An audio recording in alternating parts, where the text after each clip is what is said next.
Bidar. Borewell ಡ್ಯಾಂಗಳಲ್ಲಿ ನೀರಿನ ಪ್ರಮಾಣ ಕಡಿಮೆಯಾಗ್ತಾ ಇದೆ. ಬಹಳ ವರ್ಷಗಳ ನಂತರ ಬಿಸಿಗಾಳಿ ನೋಡ್ತಾ ಇದ್ದೀವಿ. ಗ್ರಾಮೀಣಾಭಿವೃದ್ಧಿ ಸಚಿವ ಪ್ರಿಯಾಂಕ್ ಖರ್ಗೆ ಹೇಳಿದ್ದಾರೆ, ಮುಂದಿನ 2 ತಿಂಗಳು ಕುಡಿಯುವ ನೀರಿಗೆ ಸಮಸ್ಯೆ ಉಂಟಾಗುತ್ತೆ. ಎಲ್ಲಾ ಜಿಲ್ಲೆಯಲ್ಲೂ ಕೂಡ ಟಾಸ್ಕ್ ಫೋರ್ಸ್ ರಚನೆ ಮಾಡಲಾಗಿದೆ. ಗ್ರಾಮೀಣಾಭಿವೃದ್ಧಿ ಸಚಿವ ಪ್ರಿಯಾಂಕ್ ಖರ್ಗೆ ಹೇಳಿಕೆಯನ್ನು ಕೊಟ್ಟಿದ್ದಾರೆ. ಮೊನ್ನೆ ಕೂಡ ಮಾನ್ಯ ಮುಖ್ಯಮಂತ್ರಿಗಳು ಎಲ್ಲ DC CEOಗಳ ಸಭೆ ಮಾಡಿ ಡಿಸಾಸ್ಟರ್ ಮ್ಯಾನೇಜ್ಮೆಂಟ್ ಅವರ ವರದಿ ಮೇರೆಗೆ ಏನೋ ಒಂದು ಹೀಟ್ ವೇವ್ ಮ್ಯಾಪ್ ಅಂತ ಒಂದು ನಾವು ಮಾಡಿದ್ದೀವಿ. ಅದರ ಪ್ರಕಾರ ಎಲ್ಲ DC CEOಗಳಿಗೆ ಕೂಡ ನಾವು ಸೂಚನೆಯನ್ನು ನೀಡಿದ್ದೀವಿ, ಏನೇನು ಮಾಡಬೇಕು ಏನೇನು ಮಾಡಬಾರ್ದಂತ.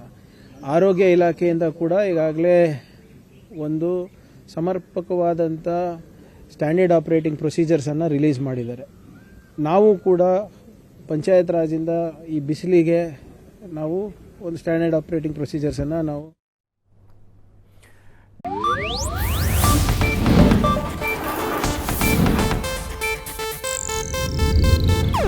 ಇದು ಏಷ್ಯಾನೆಟ್ ನ್ಯೂಸ್ ನೆಟ್ವರ್ಕ್ ಪ್ರಸ್ತುತಿ.